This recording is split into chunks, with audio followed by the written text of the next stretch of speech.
Yes, it is true that NM cable used to be stamped with the insulation type of the individual conductors. In the past, NM cable was commonly stamped with the insulation type designation THHN or THWN on the cable sheath or box. THHN stands for thermoplastic high heat resistant nylon coated. THWN stands for thermoplastic high heat resistant nylon coated wet or dry locations.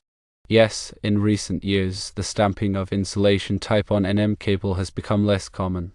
This is primarily due to the widespread adoption of the Romex brand of NM cable, which is manufactured by Southwire Company. Southwire has registered the Romex trademark and uses its own unique markings on the cable sheath to identify its products. These markings typically include the following information: Romex logo, wire size, number of conductors, voltage rating, manufacturer's name and location. The switch away from stamping insulation types on NM cable is likely due to several factors, including firstly, cost savings. Printing insulation types on the cable sheath adds to the manufacturing costs. Secondly, simplification. The proliferation of different insulation types and standards has made it more challenging to maintain accurate labeling on the cable. Thirdly, brand recognition. Southwire's Romex brand has become so well known that the insulation type is less important to consumers. While it was once common to find the insulation type stamped on NM cable, this practice has become less prevalent in recent years. The use of unique brand markings by manufacturers has contributed to this change. Let's delve a bit deeper into the characteristics of THHN and THWN insulation, as these terms are still relevant when discussing NM cable, even if they are not always explicitly stamped on the cable jacket anymore. THHN, as mentioned, stands for thermoplastic high heat resistant nylon. The thermoplastic component indicates that the insulation material softens when heated and hardens when cooled, allowing it to be molded and shaped during manufacturing. The high heat resistant aspect means that THHN is designed to withstand higher temperatures than some other types of insulation, typically up to 90 degrees Celsius in dry locations. The nylon coating provides additional abrasion resistance and protection against chemicals and oils, which is beneficial during installation and throughout the lifespan of the cable.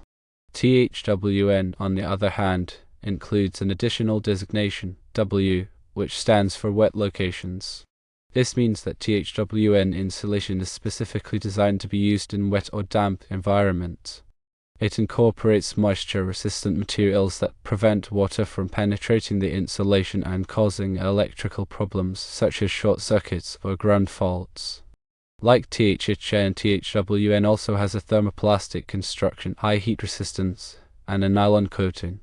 The key difference is the added moisture resistance, making it suitable for a wider range of applications, including those where exposure to water is possible.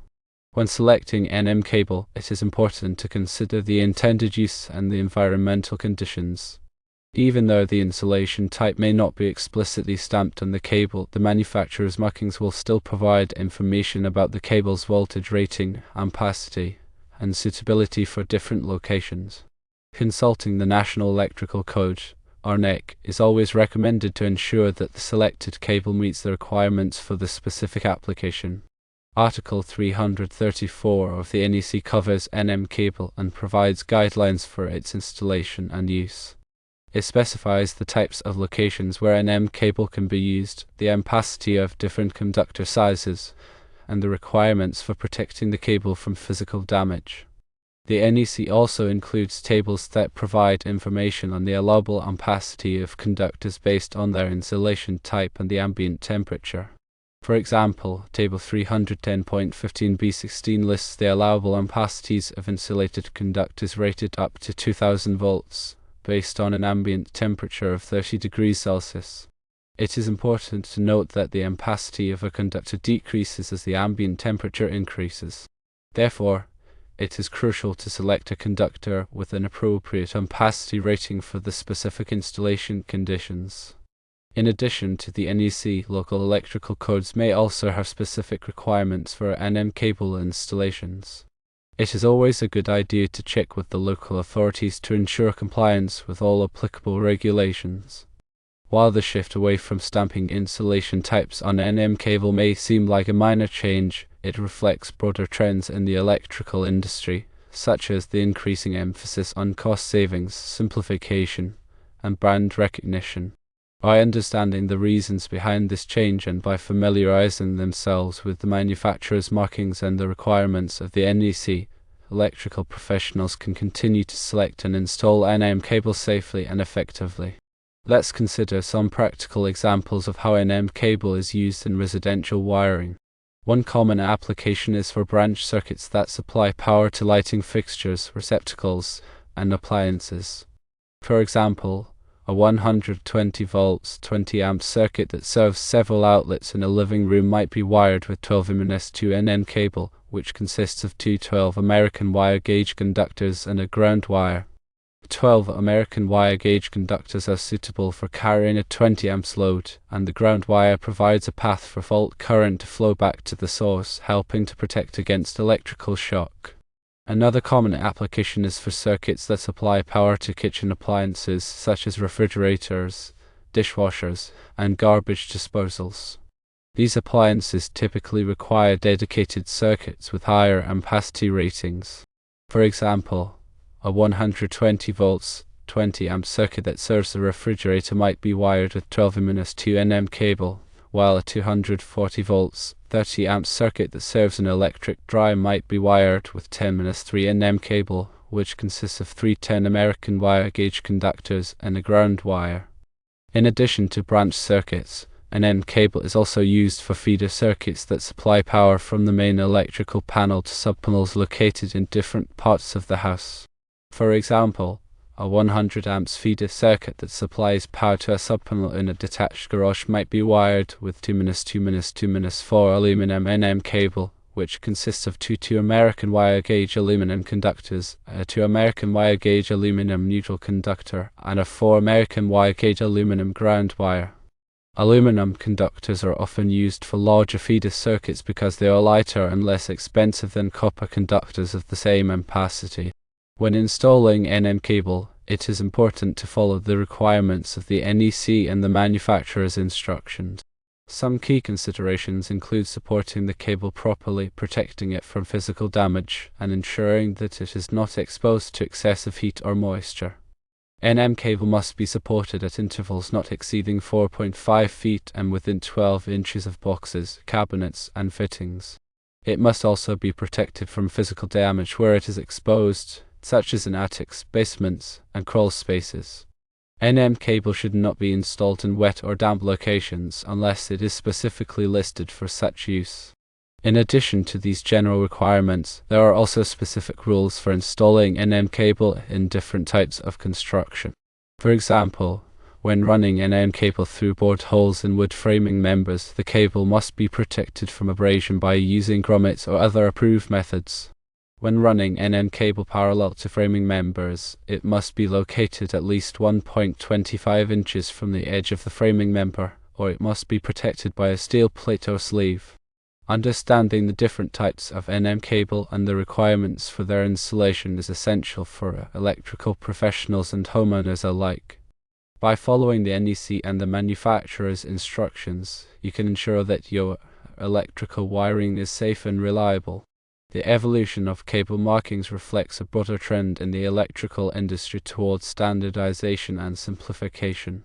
While the specific insulation type may not always be explicitly stated on the cable jacket, the manufacturer's markings and the requirements of the NEC provide the necessary information for selecting and installing the correct cable for the application. As technology continues to advance, it is likely that we will see further changes in cable markings and wiring practices. Staying up to date with the latest developments in the electrical industry is essential for ensuring the safety and reliability of electrical systems. In the realm of electrical wiring, the National Electrical Code, or NEC, serves as the cornerstone for safe and standardized practices. This comprehensive document, updated every 3 years, outlines the requirements for electrical installations, ensuring the protection of people and property from electrical hazards. Article 334 of the NEC is specifically dedicated to non-metallic sheath cable, or NM cable, providing detailed guidelines for its use, installation, and limitations. NM cable, commonly known as Romex, is a widely used wiring method in residential and light commercial construction. It consists of two or more insulated conductors enclosed within a non-metallic outer sheath. The conductors are typically made of copper or aluminum and are insulated with thermoplastic materials such as polyvinyl chloride, or PVC, or cross-linked polyethylene, or XLPE. The outer sheath provides mechanical protection to the conductors and is typically made of PVC or nylon. The NEC specifies the types of locations where NM cable can be used. It is generally permitted in dry locations, such as walls, floors, and ceilings. However, it is not permitted in wet or damp locations, such as bathrooms, laundries, and outdoor areas, unless it is specifically listed for such use.